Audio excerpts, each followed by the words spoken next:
7.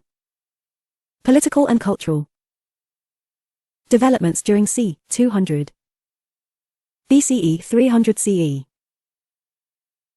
The period between c. 200 BCE 300 CE did not witness the emergence of a large empire like that of the Mauryas, but it is a period notable for many other historical, political, and cultural achievements.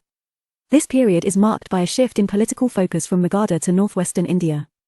It saw a series of invasions and the rise of many regional kingdoms, as well as the emergence of new traditions of governance such as joint rule and subordinate rule. This is also a period where cities expanded, and urban culture gained a certain predominance. There was an increase in specialized crafts and a marked expansion of trade networks. The economy saw an increasing use of currency. This was, furthermore, a period defined by the intermingling and influence of new cultures, vibrant doctrinal debates, the rise in devotional worship of images and the institutionalization of religious activity. The period also saw the emergence of sophisticated sculptural and architectural styles. The period, in short, contributed much to the rich and versatile heritage of the subcontinent as we know it today. Political history of North India. As we have discussed earlier, the last Maurya king Brihadartha was murdered in 187 BCE by his own commander-in-chief, Pushyamitra Sangha, while he was inspecting his troops. The Maurya rule thus came to an end and the Sangha dynasty was established as the rulers of Magadha. It is pertinent to note that Pushyamitra's empire extended over only part of the erstwhile Maurya Empire, including Pataliputra, Ayodhya, Vidisha, and some parts of modern-day Punjab, like Jalandhar and Sakala, or Salkot as it is known now. The Sanghas are considered Brahmanas in their caste origins, and they are referred to in both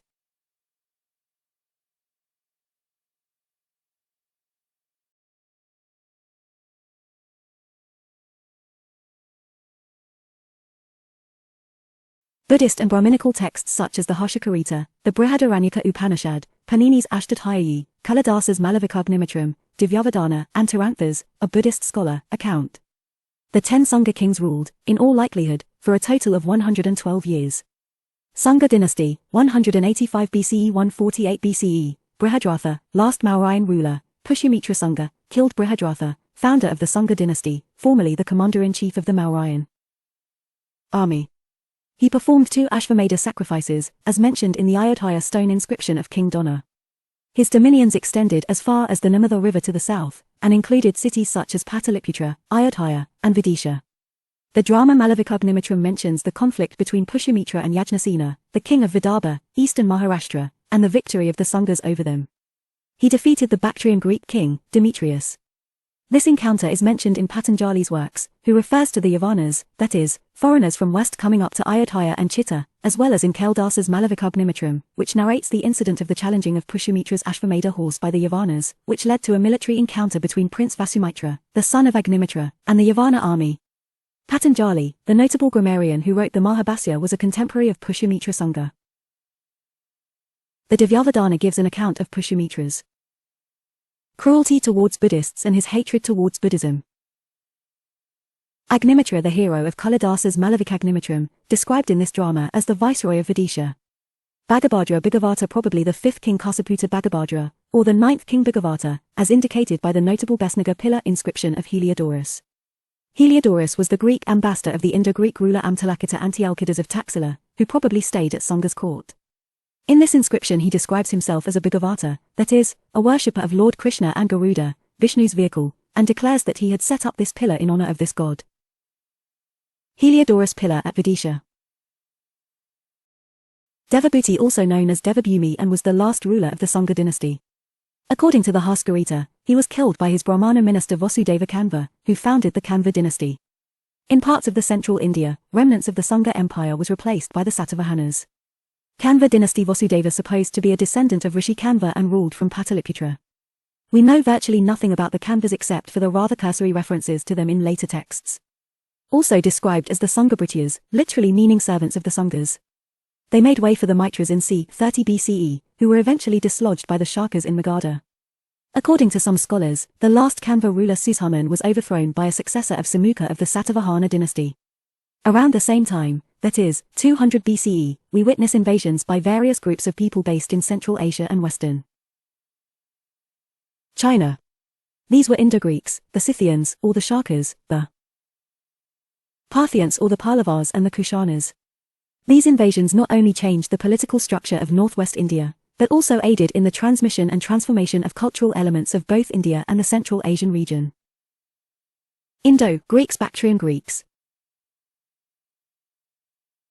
After the death of Alexander in 323 BCE, many Greeks came to settle on the northwestern borders of India with Bactria, presently northern part of Afghanistan, the area lying to the south of the Oxus River and to the northwest of the Hindu Kush Mountains. The rulers of Bactria came to be called the Bactrian Greeks, because of their Hellenistic, Greek, ancestry, as they were originally satraps, subordinate rulers, of the Seleucid Empire of West Asia. Around the 3rd century BCE, Diodotus I, the governor of Bactria, revolted against the Antiochus, the Seleucid king, and established an independent Bactrian Greek kingdom. Later, around c. 145 BCE, on account of growing pressure from the Scythian tribes, the Bactrian Greeks lost their hold over Bactria, but continued to rule for few decades over the northwestern part of the subcontinent. These Bactrian Greeks who ruled over parts of northwest India between the 2nd century BCE and the early 1st century BCE are known as the Indo-Greeks. As we have discussed in the earlier chapter, with the construction of Chinese Wall, the Scythians were pushed back from the China and they turned their attention towards the neighboring Greeks and Parthians. Thus, in order to escape the wrath of the nomadic Scythian tribes, the Bactrian Greeks were forced to invade India. Since the successors of Ashoka were too weak to hold ground, a series of invasions on the northwestern border of India started. In the beginning of the 2nd century BCE, the Indo-Greeks were the first to invade India. They occupied a large part of northwestern India, much larger than that conquered by Alexander, and it is believed that they pushed forward to as far as Ayodhya and Pataliputra. They were the first to issue gold coins, and much of their lineage is determined on the basis of excavated coins, which include coins of silver, copper, and nickel as well. It is rather interesting to note that out of the 42 Indo-Greek kings, as many as 34 are known only through their coins. The large number of kings within a short span of time suggests that some of them ruled concurrently, and thus it is probable that 2 Greek dynasties ruled the northwestern India on parallel lines simultaneously. Demetrius, king of Bactria, invaded India around 190 BCE and probably also came into conflict with Pushyamitra Shunor. Conquered a considerable part of the Mauryan Empire. In northwestern India an extended Bactrian rule to the south of the Hindu Kush. Menander Milinda Minadra, 165 BCE, 145 BCE. Of Pakistan, which were Greek ruler who not only stabilized the Buddha, probably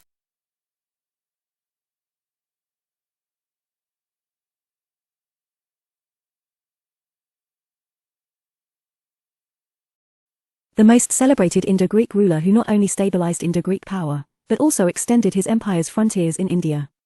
His empire extended over parts of both Bactria and northwestern India and appears to have included southern Afghanistan and Gandhara, the region west of the river Indus. Had his capital at Sakala, modern Salkot, Punjab, and it is believed that he also invaded and conquered the Gongayamana Doab but failed to retain it for long. He was converted to Buddhism by Nagasena, has been identified with the king Milinda mentioned in the famous Buddhist text Milinda Panho, Question of Milinda, which contains philosophical questions that Milinda asked Nagasena, the Buddhist author of the text. The text claims that impressed by the answers, the king accepted Buddhism as his religion. He is also identified with King Minadra mentioned in a fragmented Kharosthi inscription found on a casket at Baja, presently in the northwest frontier province of Pakistan, which refers to the enshrining of relics of the Buddha, probably in a stupa, during his reign. Hermaeus, last ruler of this dynasty, he was defeated by the Parthians around the last quarter of the 2nd century BCE, which led to the end of Greek rule in Bactria and the area to the south of the Hindu Kush. A coin of Hermaeus. However, it should be noted that Indo-Greek rule continued in northwestern India for some more time. There is mention of Queen Agathocleia, probably one of the queens of Menander I, and her son Strato, whose joint coins have been found. This northwest Gandhara region was also lost to Parthians and Shakas in due course of time. Later, in the late 1st century BCE or the early 1st century CE, the last remaining part of their territory, that is, the area to the east of the Jhelum, was also ceded to the Kshatrapa ruler Rajuvula. Impact of Indo-Greek rule. The Indo-Greeks were the first rulers in India to issue coins, gold, silver, copper, and nickel, which can be definitely attributed to any dynasty, and were also the first to issue gold coins in India, which increased in number under the Kushanas. Interestingly, the coins of the Shakas, Parthians, and the Kshatrapas followed the basic features of Indo-Greek coinage, including the bilingual and biscript legends. Indo-Greek coins were miniatures of aesthetic excellence, of precise economic value and also providing useful information on emerging religious sects and cults, especially Shaiva and Bhagavata sects. B. That were prominent in that area. Coinage was also adjusted to region and requirement. For instance, the Indo-Greek coins which circulated to the north of the Hindu Kush. The Indo-Greek coins which circulated to the south of the Hindu Kush were made of gold, silver, copper, and nickel were made of silver and copper, and were often square in shape. B. Followed the Attic weight standard and had Greek legends. Had bilingual inscriptions in Greek and Kharosthi, rarely in Brahmi, and followed an Indian weight standard. C. Had royal portraits on the obverse and images of Greek deities, such as Zeus, Apollo, and Athena, on the reverse along with the name and title of the king. Royal portrait occurs on the obverse side, but the motifs on the reverse include religious symbols that were Indian rather than Greek in inspiration. They introduced new features of Hellenistic art and literature such as Gandhara art in the northwest frontier of India, which was not purely Greek, but rather it was the outcome of the intermingling and influence of both Indian and Central Asian contacts. A striking instance of this mingling is the Besnagar pillar inscription of Heliodorus. New terms which had the influence of Greek terminology began to be used in the subcontinent. For instance, the term Horshastra used for astrology in Sanskrit is derived from Greek word horoscope. C. D. Gandhara image of Buddha. The Hellenistic Greeks are also known for their monumental buildings and their small, finely crafted objects. Excavation of the cities of Arikhanum, located on the confluence of the Oxus and the Kokcha of modern Bork, Ansh, and Sirkap at Taxila, reveal a great talent of urban planning. The Indo-Greeks also introduced practice of military governorship. The governors were called stratego-satraps. Indo-Scythian Kingdom. The Shaka Scythians. Shaka is the Indian term used for the people called the Scythians, who originally belonged to Central Asia. Interestingly, Patanjali in his Mahabhasya refers to the Shakas as Anuvasita, pure, Shudras. The Greeks were followed by the Shakas to India, and they controlled a much larger area as compared to the Greeks. In the late 2nd century BCE, as we have discussed earlier, the decline of the Greek kingdoms, Seleucid Empire, in the north. A. B. C. D. E. West coincided with the attack on Bactria by nomadic tribal people from Central Asia, that is, the Sung and Xiongnu, Wusun, and Yukais, the tribal stock to which the Kushanas too belonged. It is believed that in the 1st century BCE, on account of excessive snow and continuous raids by their neighbors, the Xiongnu suffered famine. This led to their migration and the displacement of the Yukais, who were driven from their best lands and had to migrate to distant places. The Yukais were further split into two branches, the Little Yukais, who settled in northern Tibet, and the Great Yukais who went further west, to the shores of the Aral Sea and the plains of the Swaya Doria, Jaxartes, displacing the original inhabitants of that area, that is, the Scythians the Shakas. The Shakas advanced into Bactria, Parthia, and the Indus plains. There were 5 branches of the Shakas who finally settled with their seats of power in different parts of India and Afghanistan. One branch of the Shakas settled in Afghanistan. Prominent rulers of this branch were Vonwans and Spalarises. The second branch settled in Punjab with Taxila as their capital. Maus was a prominent ruler. The third branch settled in Mathura, where it ruled for about 2 centuries. Azalises was a prominent ruler. The fourth branch established its hold over western India where they ruled until 4th century CE. They ruled for the maximum period on account of a flourishing economy based on the seaborne trade in Gujarat and thus issued a large number of silver coins. One of the prominent ruler was Rudradamani, belonging to the Shaka Kshatrapas of western Indian lineage. The fifth branch of the Shakas established its power in the Upper Deccan. These complicated migrations and movements of people from Central Asia had a ripple effect in the polity of the Indian subcontinent. He is also Yukais the Great Yukais the Shaka. Samvat era of 58. Sangenu Yukais the Great Yukais the Shakas the Parthians. The history of Shaka rule is known largely through inscriptions and coins. On the basis of coins, certain kings who can be identified are Vonwans, the earliest independent Parthian ruler of eastern Iran, Spalarises, Azes I, Azalises, and Azes II. Some coins even suggest the practice of conjoined rule as well. For instance, Spalarises and Azes I were probably co-rulers, as were Azes I and Azalises. Some prominent Shaka kings are Maus Mogamoa, c. 80 BCE, probably the first Shaka king in India who established power in Gandhara. Inscription found at Taxila mentions a Shaka king, Moga, and his Kshatrapa satrap, governor, Pataka.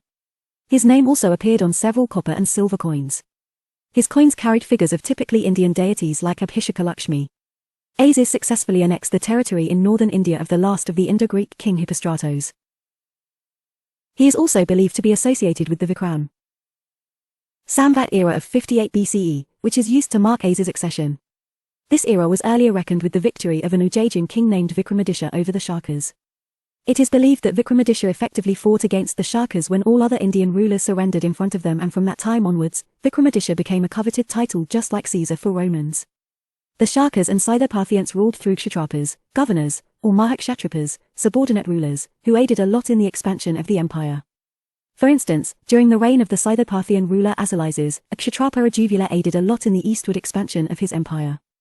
Later, he took title of Mahakshatrapa and functioned as an independent ruler of the Mathura region and was succeeded by his son Sodashota. The Throne of Mathura. It is pertinent to note that these kshatrapas had a more independent status than was normal for an administrative governor, since they not only issued their own inscriptions in whatever era they wished to observe, but were also permitted to mint their own coins. Another official title, Meridarch, was used for an officer in charge of a designated area. The Scythoparthians Shakapalavas. In mid-1st century CE, the Shakas' domination in northwest India was followed by that of the Parthians, though in comparison with the Greeks and the Shakas they occupied a very small portion of northwestern India. In many ancient Sanskrit texts, they are mentioned together as the Shakapalavas. Interestingly, for some time, both ruled concurrently. Generally, the term Shakapalava Scythoparthians is used for different groups of invaders who came from Parthia into northwest India in the 1st century CE. Originally, the Parthians lived in Iran and invaded India at the beginning of the Christian era. Gondophare's Guduvhara, mentioned in an inscription dated 45 CE found at Takht-i-Bari, recovered from Mardan near Peshawar, was the most famous and important Parthian king, and it was during his reign that St. Thomas came to India to propagate Christianity. On his coins, there is also mention of his nephew Abdagases, his governors Sapadana and Satavastra, his military governors Aspavarman and Sosa. In due course of time, the Parthians, like the Shakas, became assimilated into the Indian society and became an integral part of it. The Kushanas ultimately ousted the successors of Gondophares from northwestern India. The Kushanas.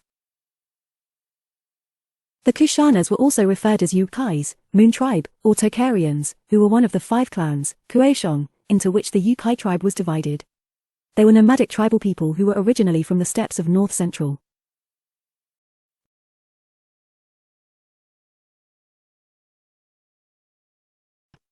The Kushanas first Asia.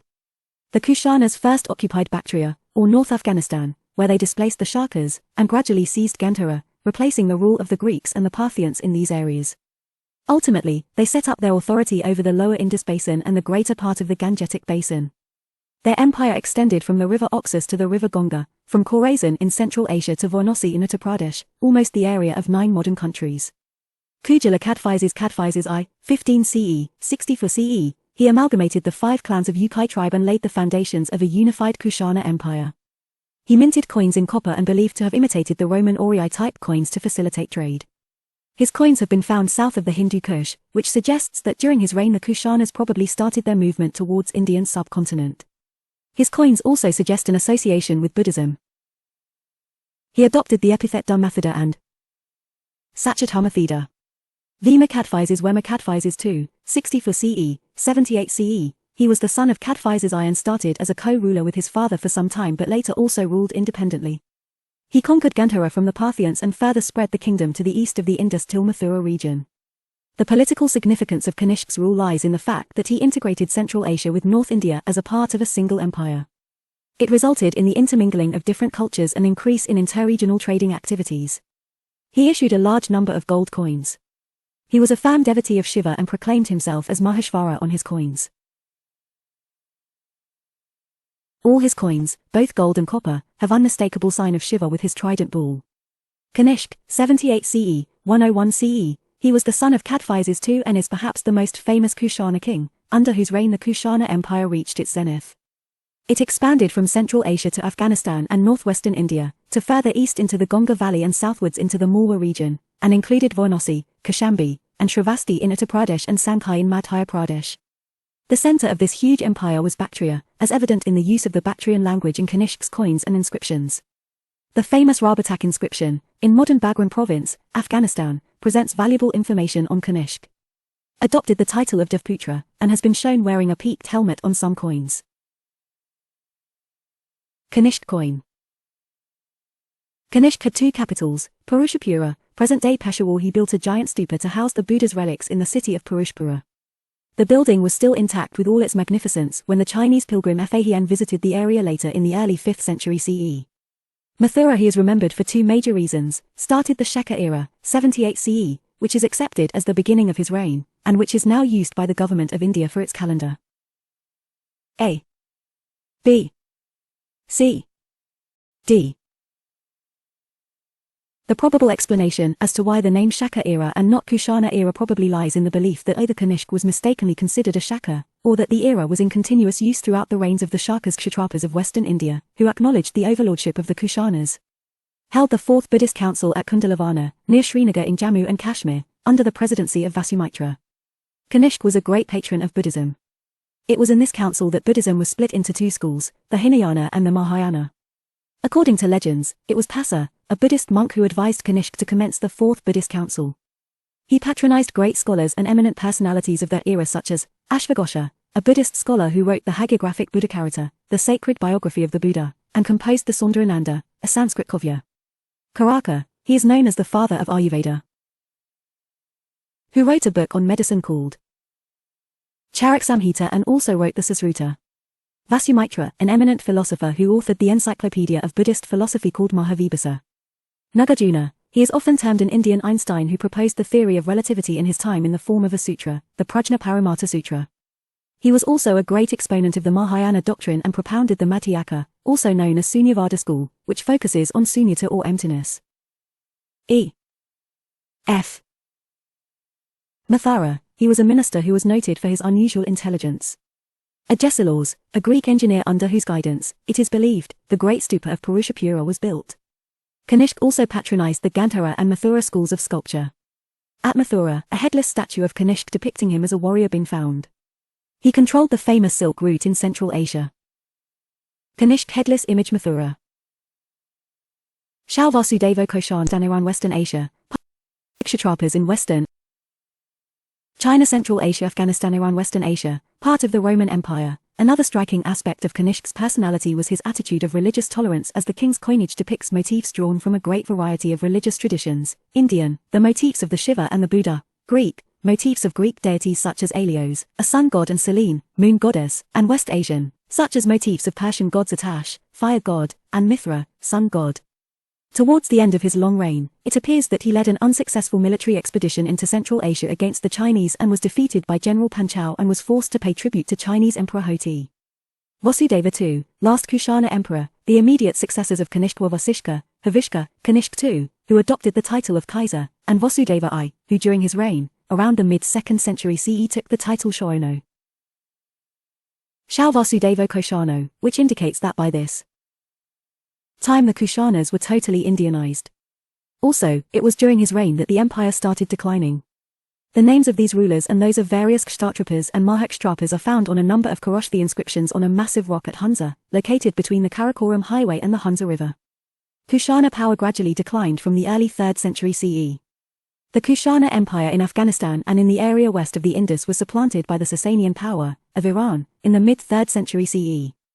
However, some remnants of the Kushanas lingered on in the Kabul Valley, Kapisa, and Bactria till as late as the 4th century. The decline of the Kushanas led to the resurfacing of several polities of both monarchies and Ghanas in different parts of North India, as evident from the coins, seals and inscriptions, which had been temporarily subdued by them, such as A, B, C, D, E.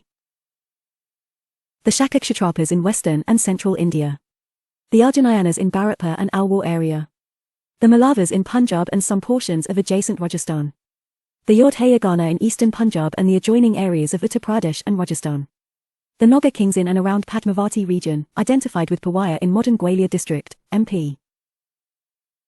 The Shaka Kshatrapas of western India. As discussed earlier, the Sikhthoparthians ruled through their Kshatrapas, viceroys, and Mahakshatrapas, subordinate rulers. In the early centuries CE, there were two important lines of Kshatrapa rulers, the Kshaharatas and the Kadamakas, who continued to have a hold over parts of western India during and after the Kushana period. The Kshaharatas. The prominent rulers belonging to this dynasty included Bhumaka, around c.78 CE, originally owed allegiance to Kanishk.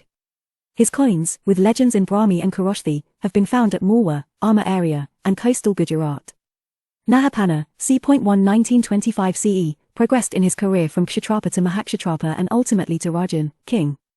His kingdom probably had its capital at Minagara, modern Doha located between Ujjain and Broach, and included Malwa, Gujarat, Saurashtra, northern Maharashtra, and parts of Rajasthan and lower Indus Valley. An inscription of one of his amateurs named Aryaman has been found at Pune district.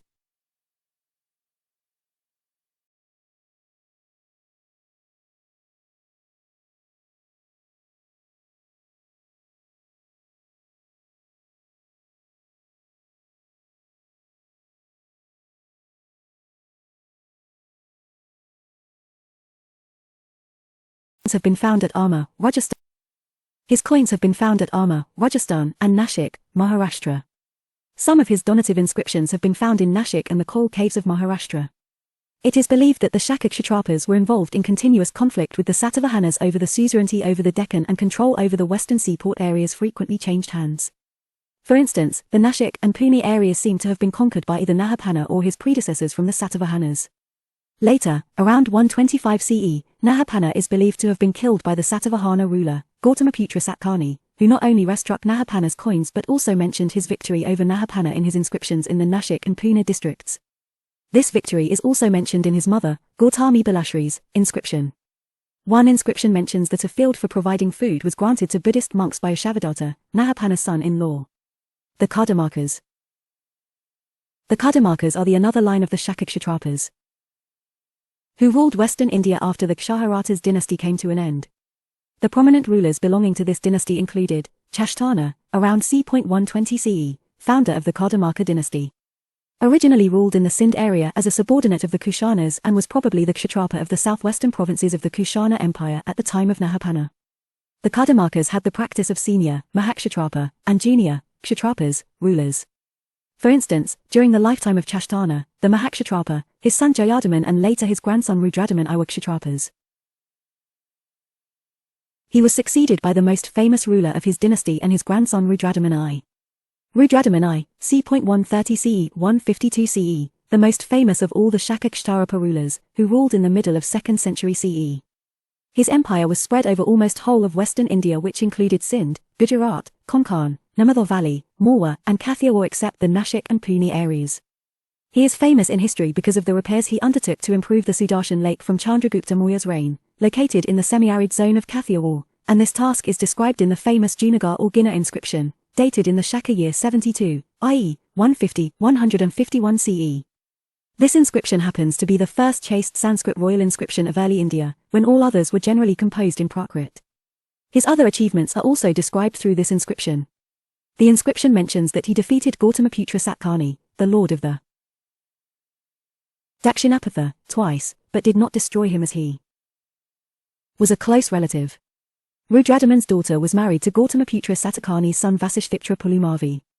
Vishvasena, last Kshatrapa ruler who ruled at the end of 3rd century BCE and belonged to the Chashtana lineage. A. Junagadh inscription of Rudradaman. The impact and contribution of contacts with Central Asia.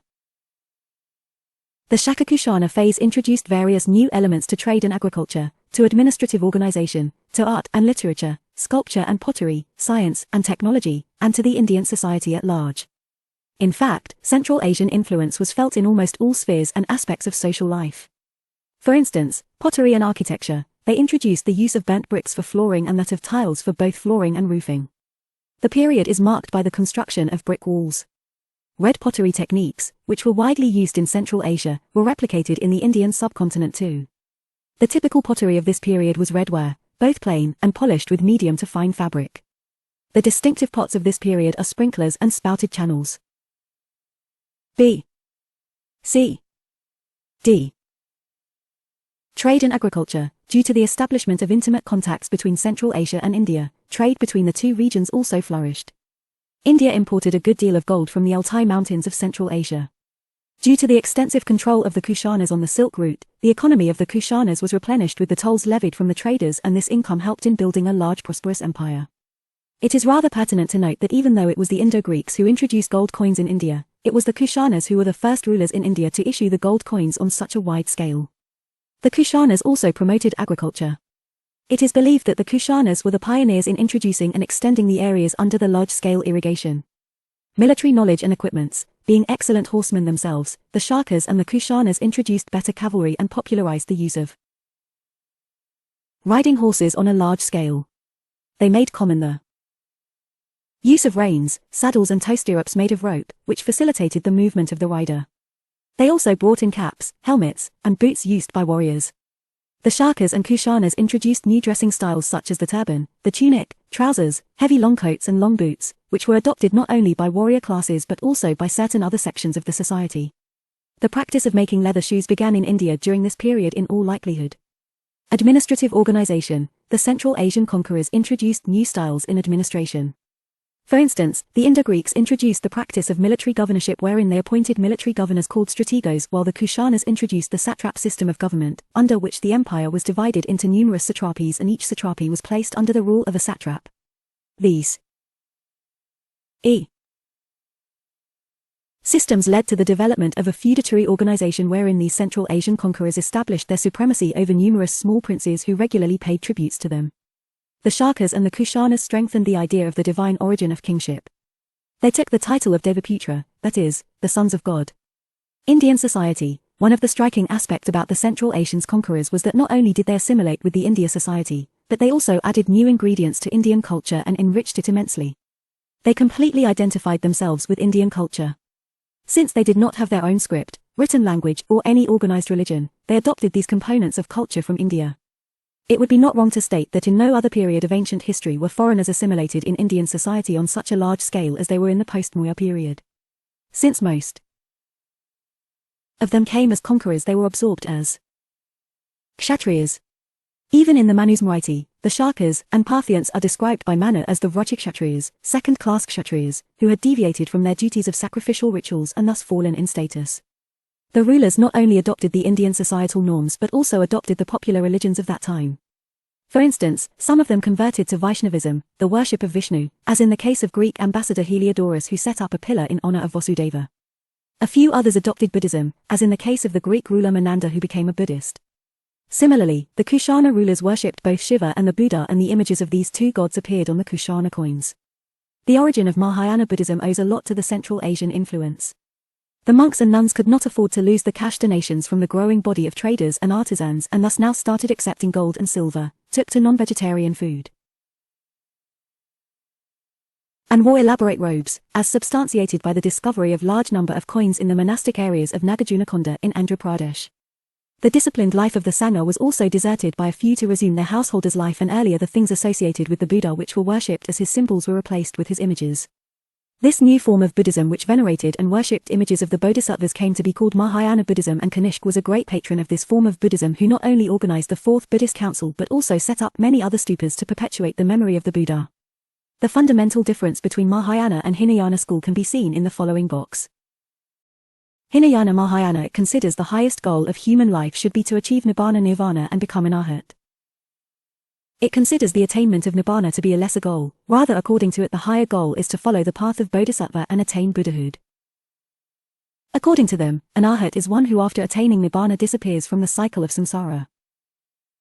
According to them, the Bodhisattva is the one who has attained great wisdom but decides to postpone his Nibbana and help others to become the Buddha. The Bodhisattva should have the 10 virtues of Dana, generosity, Shila, good conduct, Kshanti, patient forbearance, Virya, mental strength, Dhyana, meditation, Prajna, wisdom, Upaya Kaushalya, skillfulness in means, Pranadhana, determination, Bala, power, and Jnana, knowledge. In Hinayana, the Buddha is Mahayana increased the gulf between the becoming of an Arhat and a Buddha. It I 2 considered a Mahapurusha, superior man, the unequaled teacher par excellence who had become enlightened and became an Arhat. Introduced the idea of transcendent Buddhas and Bodhisattvas who stood in between Nibbana and samsara. It conceived of many Buddhas and Bodhisattvas such as Maitreya, Avalokiteshvara, and Manjushri, all of whom helped others in deliverance in their respective Buddha kshetras. Art and literature. Art in the post-Mauryan period was predominantly religious. Two most important features concerning art and architecture of this period are the construction of stupas and development of regional schools of sculpture. Stupas. A stupa is a large hemispherical dome with a central chamber in which relics of the Buddha or some Buddhist monk is kept in a small casket. The base was surrounded by a path for pradakshina, clockwise circumambulation, enclosed by wooden railings which were later made in stone. Three prominent stupas of this period are at Bharhut, which dates to the middle of the 2nd century BCE and is significant for its sculptures. Its railings are made of red stone. Sankai. Three big stupas were constructed at Sankai in this period. The biggest of the three, which was built originally by Emperor Ashoka, was enlarged to twice its size sometime in the 2nd century BCE, and Amravati and Nagajankonda, both in Andhra Pradesh. A number of stupas were also constructed in South India during this period, but none has survived in its entirety. Schools of sculptural art. Idols of the Buddha were carved out for the first time in this period. The Central Asian rulers became enthusiastic patrons of Indian art and literature and showcased great zeal in establishing new schools of art. There were three major schools of sculptural art which developed in this period. These were Gandhara School of Art, Mathura School of Art, and Amravati School of Art. The Kushana Empire brought together masons and artisans trained in different art forms and belonging to different nationalities, which further enriched the diverse cultures. There was a synthesis of both local, Indian, and Central Asian elements in the new images of Buddha. Indian craftsmen came into contact with the Central Asians, Greeks, and Romans, especially in the northwestern frontier of India in Gandhara. This gave rise to a new kind of art form known as Gandhara School of Art, wherein the theme of sculptures is predominantly Buddhist but their style is Greek. Chief characteristics of the Gandhara School of Art lies in its beautiful portrayal of human figures with distinguished muscles of the body. The Buddha is depicted with a garment draped in Greco-Roman fashion, and with very curly hair. These beautiful images of the Buddha are ranked among the best pieces of sculptures to have been recovered. The stone used for making idols of Buddha and Bodhisattva was predominantly blue-grey schist. The influence of Gandhara art also spread to Mathura, which was primarily a center of an indigenous school of art. The Mathura artists used local red stone with black spots to make the images. Mathura has also yielded large numbers of sculptures of Jaina deities besides the Aigapatas or stone slabs to place objects of worship. The Brahmanical influence on the art school of Mathura is also evident.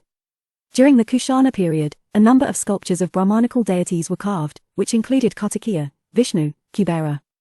Mathura not only produced beautiful stone images of Buddha and Mahavira, but it is also famous for the headless erect statue of Kanishk. A lot of stone sculpture belonging to both the Gandhara and Mathura schools of art were produced in the Kushana period and form a part of the great cultural heritage of India. Along with the stone sculptures, beautiful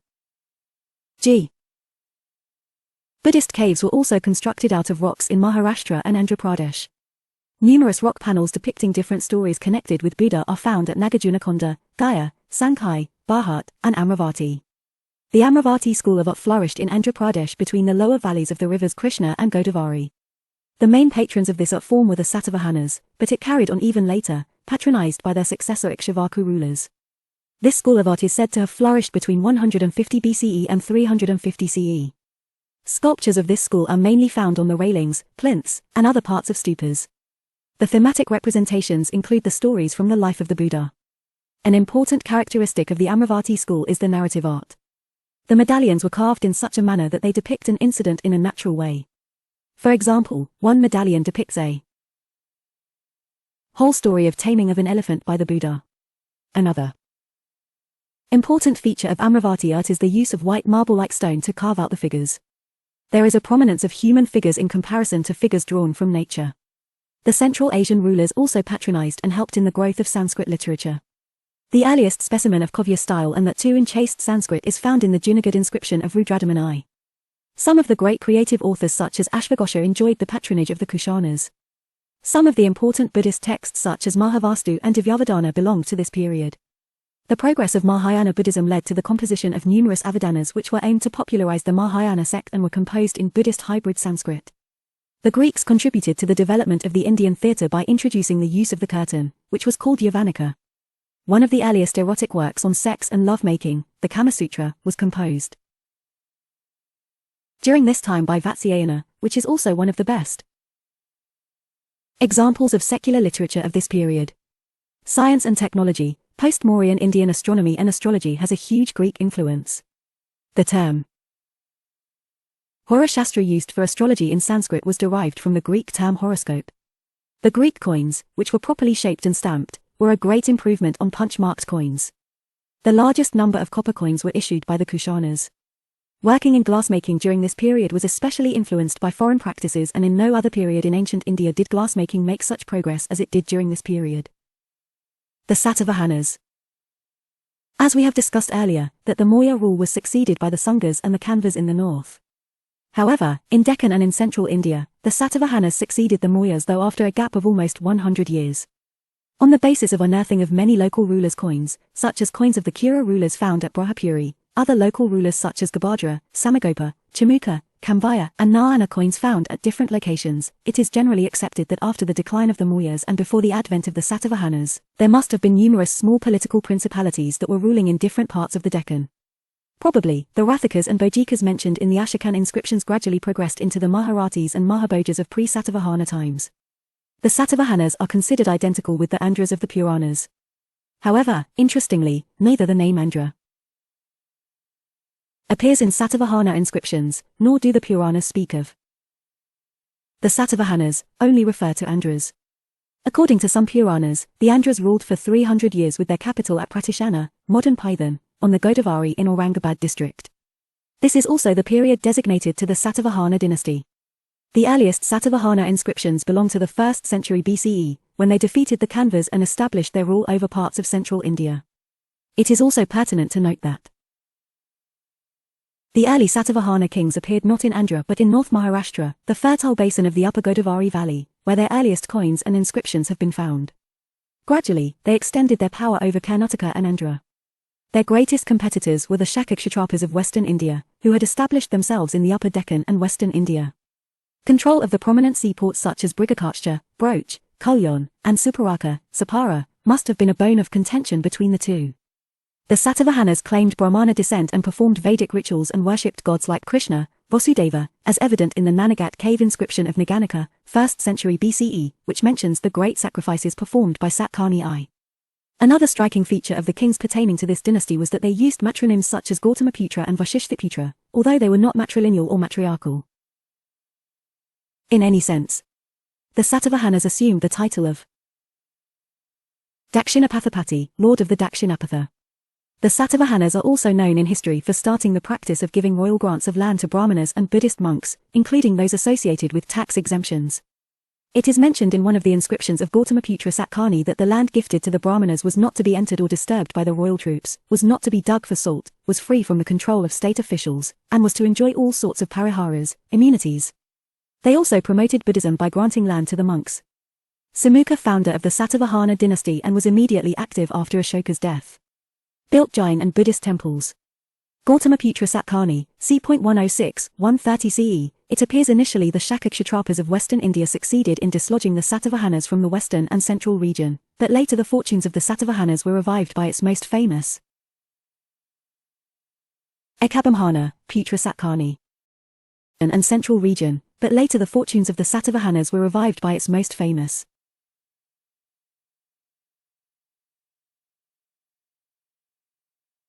Gautamiputra Satkani.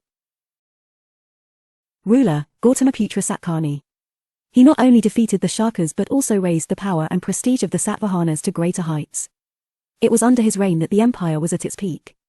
He claimed to have destroyed the Kshahata lineage, to which his adversary Nahapana belonged, and wrest under his name more than 8,000 silver coins of Nahapana.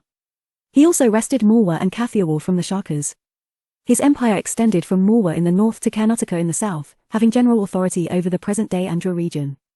His achievements are described and eulogized after his death, during his son Pulumayi II's reign, in a Nashik inscription of his mother Gautami Bilashri, written in Prakrit. In this inscription, he is described as the destroyer of the Shakas, Pallavas, and the Yavanas, as the uprooter of the Kshaharatas and as the restorer of the glory of the Satavahanas. In the Nashik inscription, he is also described as Ekabamhana, a peerless Brahmana, and Kartiya Darpamanamada, one who destroyed the high-handedness and pride of the Kshatriyas. He donated land to the Buddhist monks, the Mahasamgikas, at Koral. The Koral inscription mentions the grant of Karajika village near modern Pune, Maharashtra, and at Nashik, as evident in the Nashik inscription, dated in the 18th year of Gautamiputra's reign, which mentions that this piece of land was earlier in the possession of Nahapana's son-in-law Ashavadatta. He assumed title of Rajaraja and Maharaja. In the later period of his reign, he probably lost some of the conquered Kshatriyat territories to the Kardamarka line of the Shaka Kshatrapas of western India, as evident in the Junagadh inscription of the Rudradamani. Yajnashri Satakani, c. 165 to Putra Pulumai, c. 1 Vashishthaputra Pulumai, c. 130 to 154 CE. His coins are found in the various parts of Andhra. The Shakas Kshatrapas of western India probably recovered some of their territories due to his engagements in the east. According to the Junagadh inscription, he married the daughter of Rudradamani. Ship on lead coin of Vasisthaputra Sri Pulamavi.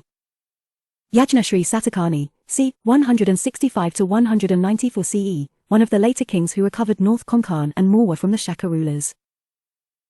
Lover of trade and navigation, as evident from the motif of ship on his coins. The successors of Yajnashri Satakani included Gautamaputra Vijaya Satakani, Chanda Satakani, Vasisthaputra Vijaya Satakani, Pulumavi, and Holla, probably the 17th king in the line, also a great poet who authored the Gatha Satasai, which is a collection of 700 erotic poems in the Maharashtri Prakrit dialect. In the mid-3rd century CE, the Satavahana dynasty came to an end and various forces came into power in their stead, the Vakatakas in the Deccan, the Kadambas in Mysore, the Abhiras in Maharashtra, and the Ikshvakus in Andhra emerged as the main rulers. Important aspects of the Satavahanas. Polity and administration. The Satavahana king was represented as the upholder of Dharma, and he generally strove for the royal and divine ideal set forth in the Dharmashastras. In order to attribute divinity to kingship, most kings were represented as possessors of supernatural powers and of qualities of mythical heroes such as Rama, Arjuna, Bhima, and so on. The Satavahanas retained some of the administrative units of Ashokan times. The kingdom was divided into subdivisions called Aharas or Rashtras, meaning districts.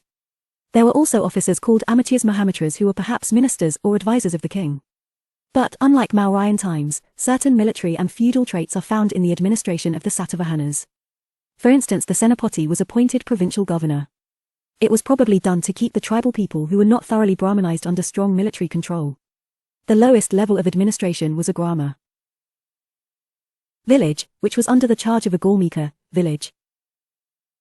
Headman, who was also the head of a military regiment consisting of 9 chariots, 9 elephants, 25 horses, and 45 foot soldiers. The military character of the Satavahanas is also evident. A. B. C. With the use of terms like Kataka and Skandhavaras in their inscriptions, which denote military camps and settlements attached to a particular king and also served as administrative centers. The Satavahana kingdom had 3 grades of feudatories: Raja, who had right to strike coins; Mahabhoja Senapati revenue was collected both in cash and kind. The Satavahana kings were the first in Indian history to make tax-free land grants to Buddhists and Brahmanas to gain religious merit. This practice became more prominent in succeeding periods. Material culture. As the Satavahanas acted as a bridge between North and South India, similarly their material culture was a fusion of both local Deccan elements as well as northern ingredients.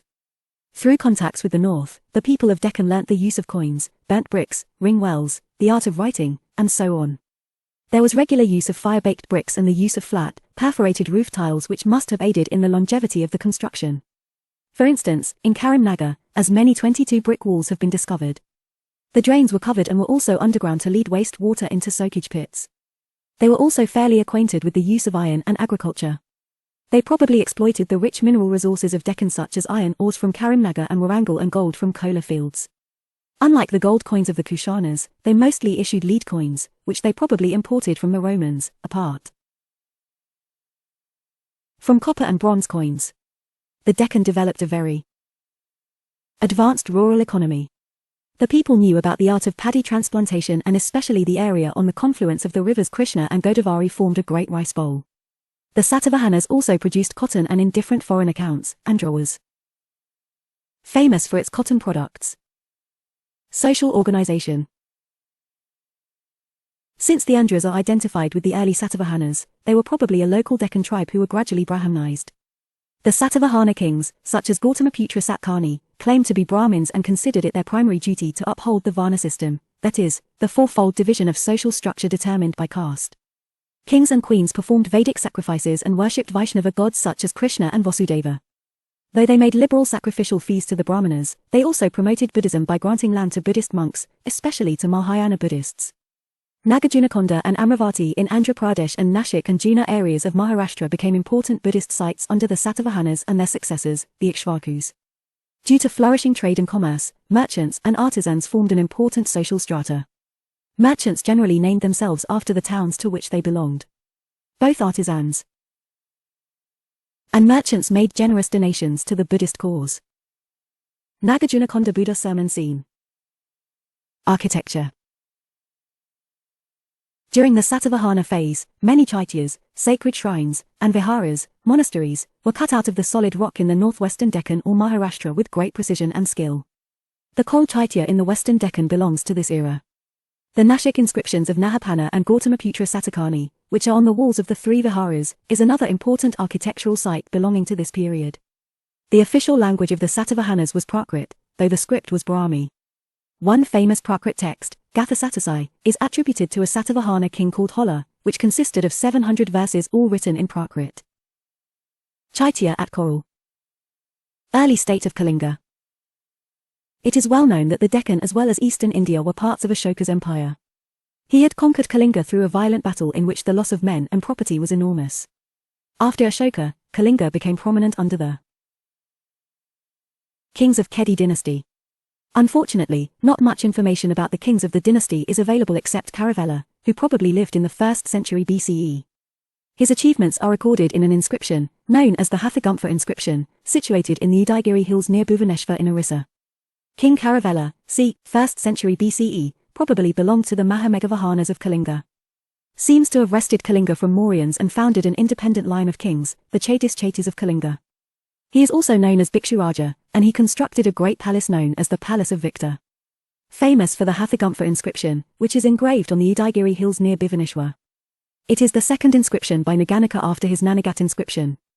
Follower of Jainism and provided cave shelters for Jaina monks in Udaigiri hills. The Hathagumpha inscription proves that Jainism entered Orissa and probably became the state religion within 100 years of death of Mahavira. The inscription is so named because the image of an elephant is carved out of stone next to the boulder carrying the inscription. The inscription tells us that he was a follower of Jainism and had fought many successful battles against his neighbors. Early historical period of South India, from megalithic to the state polities of Chera, Cholas, and Pandyas. The megalithic background of South India. As we know, the prehistoric age, the pre-writing phase, is generally followed by the historical period, which is normally marked by the beginning of writing and written literature, more settled and stable community life, agriculture by means of iron plowshare, the gradual rise of state system, the use of metal money and a flourishing economy, and so on. However, interestingly, all these phenomena do not emerge in a linear fashion in southern India, especially at the tip of the peninsula with the Kaveri Delta as the nucleus zone, until about the 2nd century BCE. The Neolithic phase of South India, which was highlighted by the use of polished stone axe and blade tools, was succeeded by the megalithic phase, around 1200 BCE, 300 BCE. The upper portions of the peninsula were inhabited by people who were called the megalith builders. Quite strangely, these people are identified not from their actual settlements, which are rare, but from their graves. These graves are called megaliths, as they were encircled with mega big pieces of stones and were, in most cases, located outside the settlement area. These megalith burial sites have yielded the first iron objects from South India, which include arrowheads, daggers, swords, spearheads, tridents, battle axe, hoes, plowshares, sickles, etc. Besides these, lot of black and red ware pottery has been found buried in these megaliths. These artifacts, along with food grains such as wheat and rice found at various megalithic sites, indicate that the megalithic people followed agripastoral and hunting activities for their livelihood. They did not, in all likelihood, practice an advanced type of agriculture, since the number of agricultural tools found in the grave sites are lesser in number in comparison to tools meant for fighting and hunting. These megaliths have been found in all upland areas of the peninsula, but their concentration is more in eastern Andhra and in Tamil Nadu.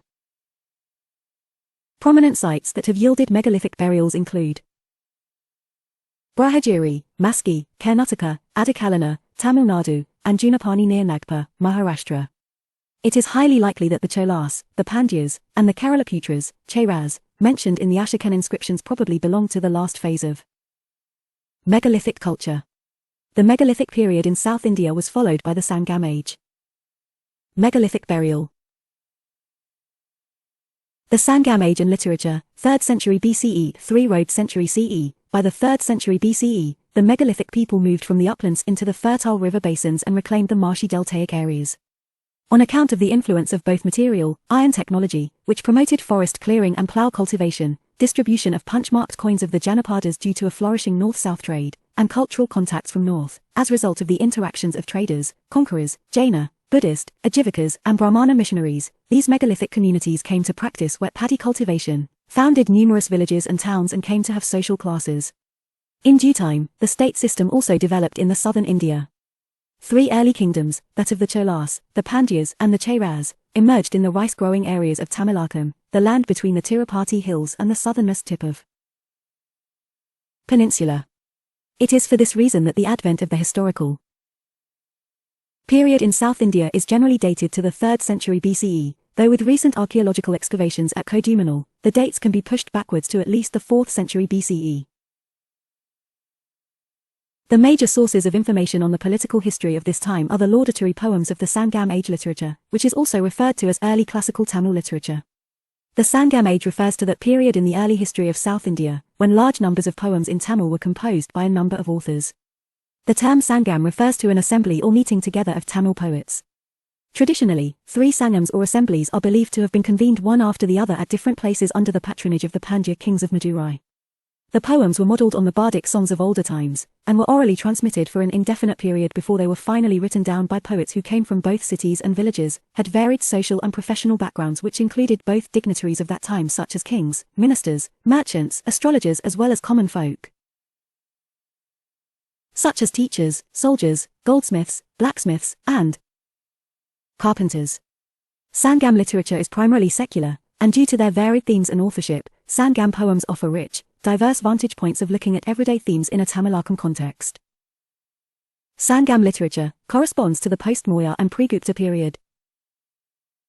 Sangam place of organization chairman outcome relevant fact first then Madurai Agastya its works did not survive. Second Kapatapuram Agastya Tolkapiya, a disciple of Agastya. Only the Tolkapiyam, a Tamil grammar, by Tolkapiya survives. Third Madurai Nakira forms the entire corpus of existing Sangam literature. The Sangam corpus includes 6 of the 8 anthologies of poems included in the Achutakai, the 8 collections, and 9 of the 10 patas, songs, of the Patapatu, the 10 songs. The style and certain historical references in the poems suggest that this literature is most likely composed between 3rd century BCE and 3rd century CE. Around mid-8th century, they were compiled into anthologies, which were further collected into the super-anthologies, the anthologies of anthologies, called the Achutakai and the Patapatu.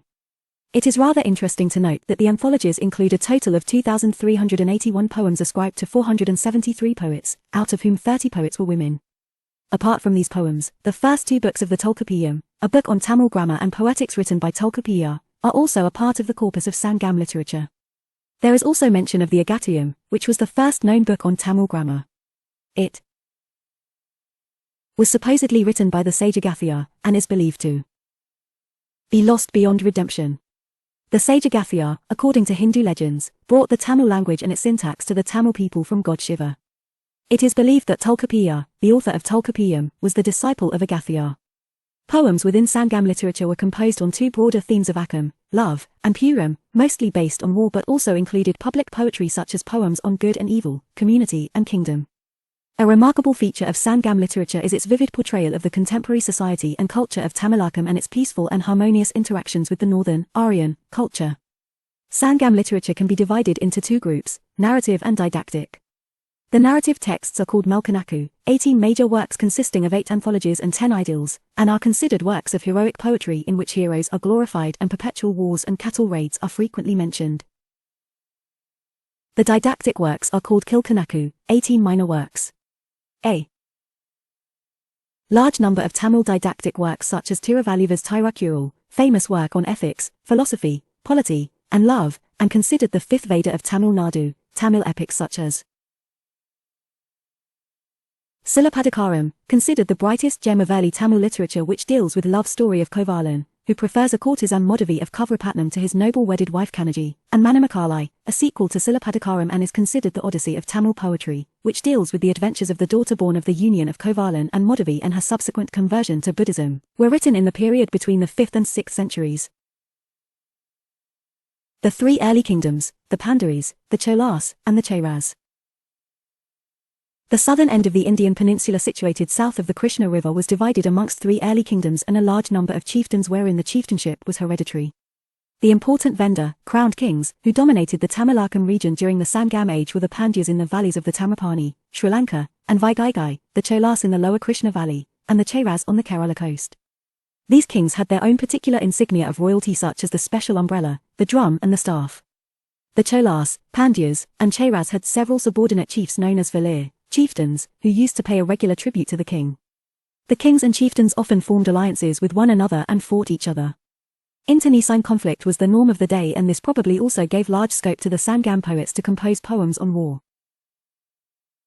Kingdom capital emblem premium port. The Pandyas covers modern Tirunelveli, Madurai, Ramnad districts and South Travancore. Madurai fish Korkai. The Cholas covers modern Urayu Tiger Puha, modern Kavrapattanam. Tanja and Trichinopoly district of Tamil Nadu. The Chairas covers mostly Kerala coast. Vanji Karavolbo Tondi and Muchuri. The Pandyas. The Pandya territory occupied the southernmost and the southeastern portion of the Indian peninsula. The Pandyas are first mentioned by Megasthenes in his Indica, wherein he refers to a Pandya kingdom famous for pearls and ruled by a woman, which may suggest some matriarchal influence in the Pandya society. Even Sangam literature mentions Pandya rulers and describes the Pandya kingdom as wealthy and prosperous. The Pandya kings profited from trade with Roman Empire and even sent embassies to the Roman Emperor Augustus. They performed Vedic sacrifices and the Brahmanas in their territory enjoyed considerable influence. The early Pandya kings were Nediyan, Palshalai Mudukudumi, and other prominent Pandya kings were Nedanjelian. It is believed that he died of remorse due to his tragic role, as he ordered the execution, in the death of Kovalan, the hero and the husband of Kanaji of the Silapadikaram. Nedanjelian too. He is one of the most important Pandya kings and is credited with many major military victories and acquiring territories from other chieftains. It is believed that at a very young age, he defeated a confederacy of Chairas, Cholas, and 5 other chieftains in the Battle of Talayalanganam. In this battle, the Chaira king was taken prisoner. 2 Tamil Brahmi inscriptions from Mangalam pertaining to early 2nd century BCE mentions that a subordinate and relative of Nedanjelian presented gifts to Jaina monks. A 1st century BCE inscription from Alagamalai mentions about a person called Katamaranoten, who appears to be either a Pandyan prince or subordinate. The Cholas. The Chola kingdom, which in early medieval times was also known as Kolamandalam Coromandel, was situated to the northeast of the territory of the Pandyas and between the Penna and the Vila rivers. Their chief centre of political power and capital Urayu was famous for cotton trade. They also maintained an efficient navy. It also appears that in the middle of 2nd century BCE, a Chola king named Dilara conquered Sri Lanka and ruled it over for nearly 50 years. The Cholas were also rich and prosperous, and the main source of their wealth was their trade in cotton cloth. Karakala, one of the greatest of all Chola kings, who founded its port city Puha, modern Kavrapattanam, which was a great centre of trade and commerce and had a large dock, and constructed 160 kilometres of embankment along Kaveri River. It is mentioned that this was built with the labour of 12,000 slaves brought as captives from Sri Lanka. Credited with having defeated a confederacy of Pandyas, Chairas, and their allies at the Battle of Veni.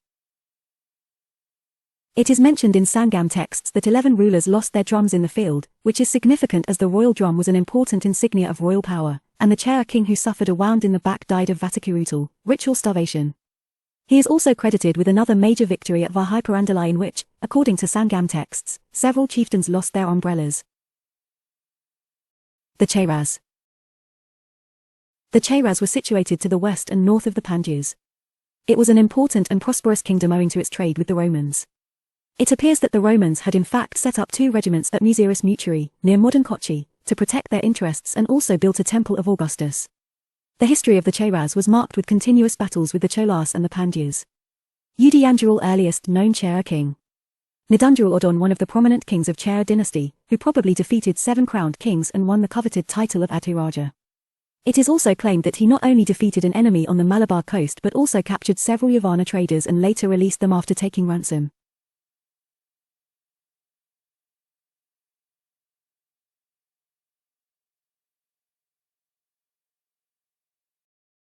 He is also believed to have fought a war against a Chola king. However, in this war unfortunately both the principal adversaries, that is to say the Chola king and Nidunjarul, lost their lives. Kutuvan, the younger brother of Nidundurul-Odon, conquered Kongu and extended the power of the Cheras up to the eastern and western oceans.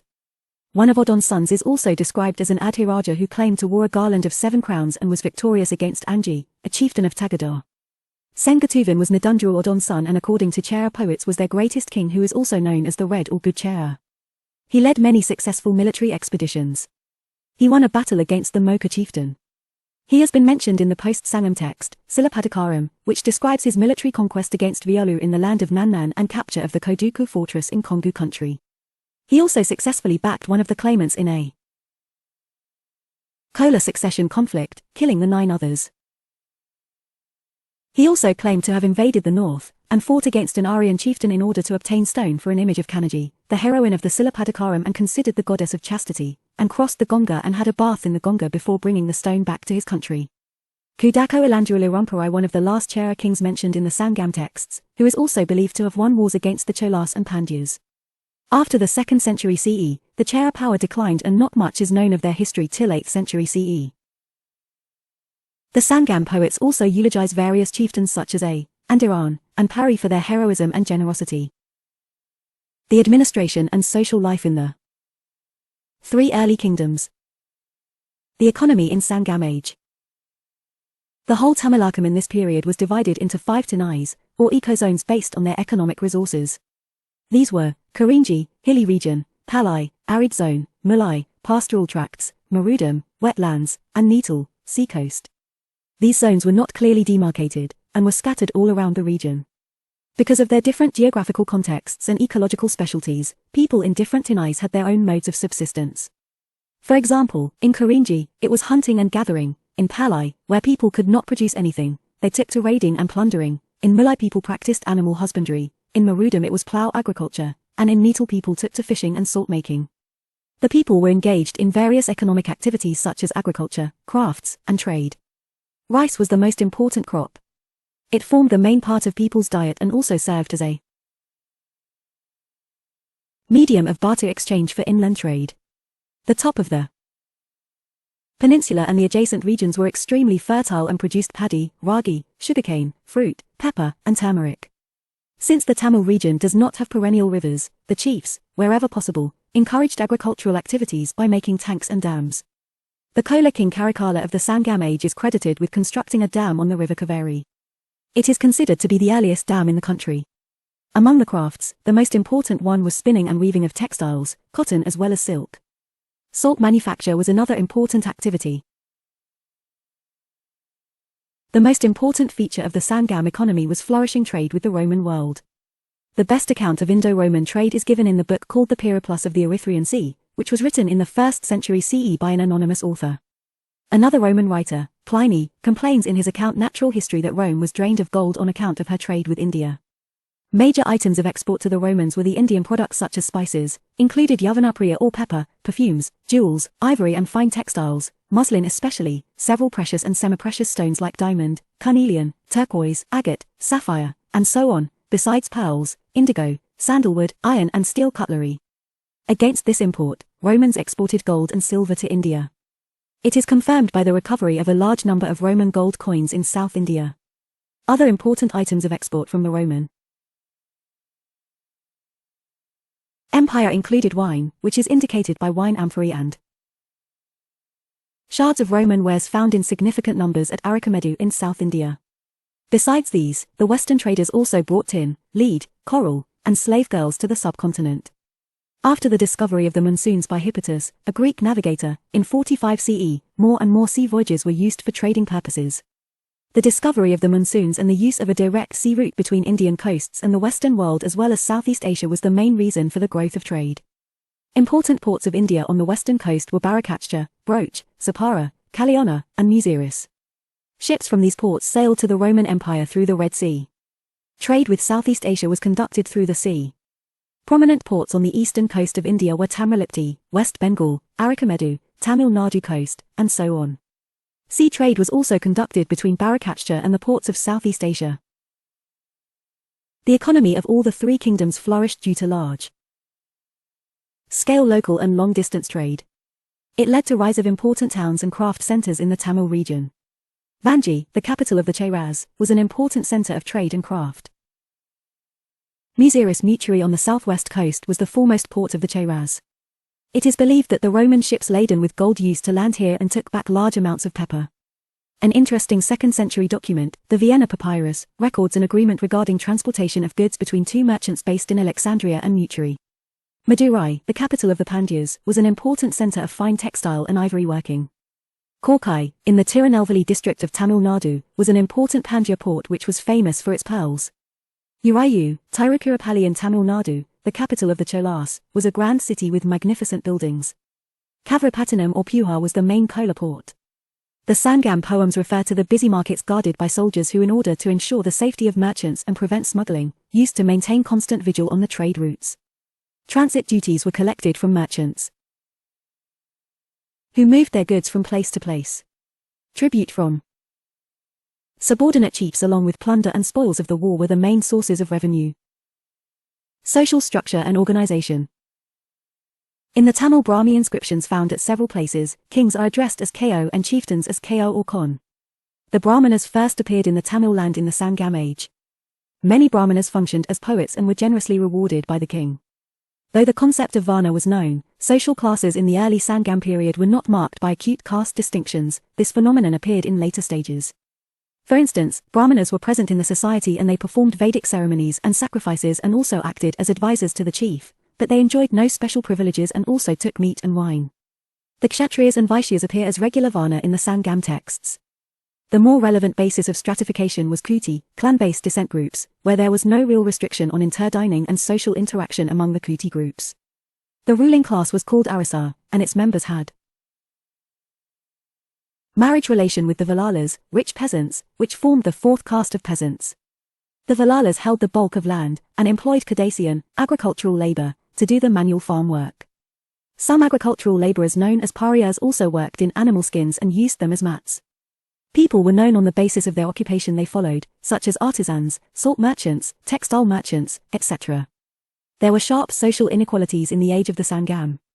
The rich lived in well-decorated brick houses and wore costly clothes, whereas the poor lived in mud huts and had scanty clothes to wear. The class of warriors was an important element in polity and society. Commanders of the army were credited with the title of Enadi at a formal ceremony.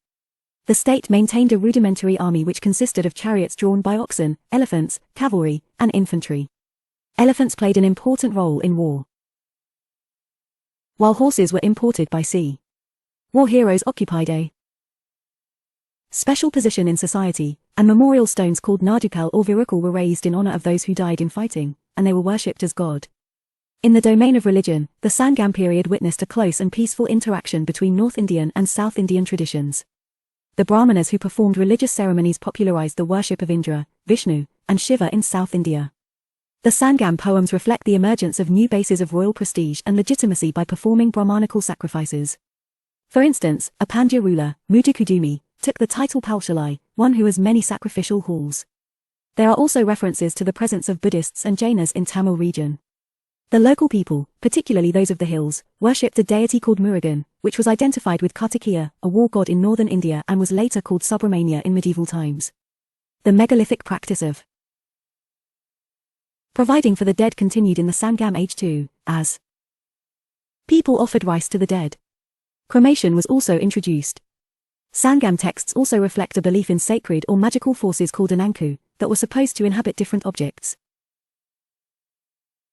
The job of carrying out rites and rituals to correct the Ananku was entrusted to lower castes of Parians, Pananas, and Velans who were generally associated with ritualistic dancing, singing, with lighting the cremation fire and worshipping Nachikal, memorial stones.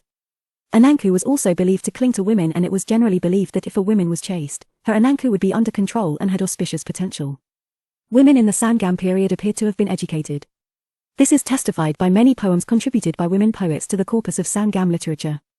Women are also described as engaged in various economic activities such as paddy plantation, cattle rearing, basket making, spinning, etc. However, the cruel practice of sati was also prevalent in Tamil society, and it was known as tippiyadal. But it was not obligatory as there are references to widows present in society. However, the position of widows was miserable as they were prohibited to decorate themselves or participate in any form of amusement. Sangam poems also mention of Shivalatai, who were like foster mothers and seem to be closely associated with family members.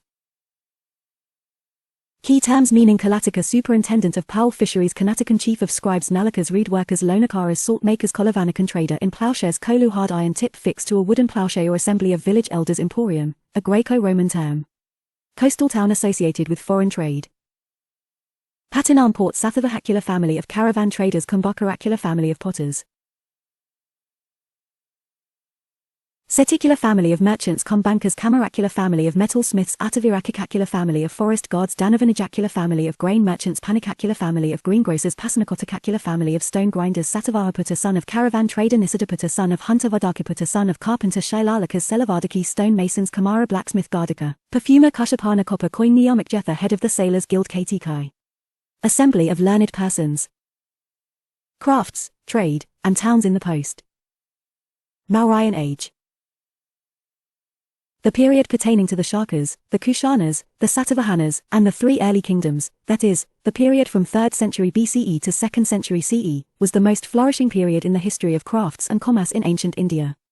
Production of craft started growing in this period with tremendous impetus, as trade and commerce, both internal and foreign, was dependent to a great extent on the craft activities. The Daya Nikaya, which belongs to pre-Maurya times, mentions nearly 24 occupations, but the Mahavastu, which belongs to this period, catalogues 36 kinds of workers. Similarly, the Milinda Panho mentions 75 occupations, of which 60 were associated with crafts. The level of specialization was very high, and as many as 8 crafts were associated with the working of gold, silver, lead, tin, copper, brass, iron, and precious stones or jewels, which employed separate artisans working in each craft. The technological advancement in iron is evident by the excavation of sophisticated iron artifacts, especially from the Karimnagar and Nalgonda districts of Telangana region. Indian iron and steel, including cutlery, were exported to as far as Abyssinian ports and were in high demand in Western Asian countries. The manufacturing in textiles, silk weaving, arms, luxury articles, handicrafts, and terracotta figurines made rapid progress during this period. The textile industry was a prominent industry. Mathura, famous for a special type of cloth called shataka, and Vonga, eastern Bengal, were famous for variety of cotton and silk textiles. The discovery of some dyeing vats at some sites in South India such as Urayu and Arikamendu indicates that dyeing was a thriving craft in the area during this period. Ujjain was a prominent bead-making center. The shell industry was in a thriving state, and many shell products belonging to the Kushana period have been excavated. Coin minting was an important craft, and this period is noted for numerous types of coins made of gold, silver, copper, bronze, potin, and lead. Interestingly, the craftsmen even made fake Roman coins. The beautiful pieces of terracotta found in profuse quantities in almost all Kushana and Satavahana sites, especially Yolshwaram in Nalgonda district, are truly masterpieces. It is generally believed that terracotta was meant mostly for the use of upper classes in towns. The artisans in this period touched new heights of prosperity, and there are numerous inscriptions which refer to the donations made by artisans to monasteries. The communities of merchants were organized in groups known as shreni or guilds under the head called sreshti. Another type of mercantile group was called Sartha, which signified mobile or caravan trading corporation of interregional traders. The leader of such a guild was called Sarthavaha. Like merchants, almost all craft vocations were also organized into guilds, each under a headman called Jethaka Pamukha. These included weavers, corn dealers, bamboo workers, oil manufacturers, potters, etc. The guilds were associations of merchants and craftsmen following the same profession or dealing in the same commodity. They elected their head and framed their own rules regarding prices and quality to regulate their business on the basis of mutual goodwill. They also served as banks and received deposits from the public on a fixed rate of interest. It is interesting to note that around the 2nd century CE, in Maharashtra, lay devotees of Buddhism deposited money with the guilds of potters, oil millers, and weavers for providing robes and other necessities to the monks. Similarly, at Mathura at the same time, there is mention of deposit of money with a chief of flower guild for serving daily to the brahmanas. The Yajnavalkya Smriti refers to the qualifications and powers of guild officers and also hints towards judicial role of guilds. The guild's heads used to have a good rapport with the king, and according to some Buddhist texts, they used to accompany the king as a part of the official entourage. Sometimes, they were also appointed as Mahamata. Certain officials known as the Bandagarika were appointed to keep a record of the transactions and conventions of guilds, as mentioned in the Nigroda Jataka. These royal officers had some authority over the guilds. Some guilds also had a Srenibala, which was some sort of a corporate organization of warriors maintained by these guilds. The importance of the guilds can be gauged by the fact that some guilds also issued coins and seals. Some coins found at Taxila have the legend Nagama, while 2 copper coins found at Kashambi bear the legend Godikanam. Some seals with the captions Nigama, Nigamasya have been found at the sites of Rajat, seals with the legend of Gavayaka, signifying Guild of Milkmen, Baita, seals with the legend of Shulafalayakanam, signifying Guild of Makers of Arrowheads, and Ahechhatra, seals with the legend of Kumakara, signifying Guild of Potters. One of the most important features of the post-Mauryan period was the growth of trade and commerce, both internally as well as externally. As we have discussed earlier, there were 2 major internal land routes in ancient India, Uttarapatha, which 1. A, B, C, D. Connected northern and eastern parts of India with the northwestern fringes, and Dakshinapatha, which connected peninsular India with the western and northern parts of India. The Dakshinapatha started from Kashambi near Allahabad, ran through Ujjaini, modern Ujjain, extended further up to Brigakacha or Broach, an important port on western coast. The Dakshinapatha was further connected with Pratishana, modern Python, the capital of the Satavahanas. We have already discussed about the flourishing trade and the different items of import and export of the 3 early southern kingdoms with Rome and Southeast Asia. Interestingly, in addition to the articles directly supplied by India, certain articles were brought to India from China and Central Asia and then sent to the eastern part of the Roman Empire. For instance, earlier silk was directly sent from China to the Roman Empire through the famous Silk Route. But after the annexation of Iran by Parthians, silk was diverted to the western Indian ports through the northwestern part of the subcontinent, and sometimes it was also transported via the east coast to west coast of the subcontinent. Thus the period c. 200 BCE 300 CE was marked by urban prosperity all over India. More is known about the urban centers than the villages of this period.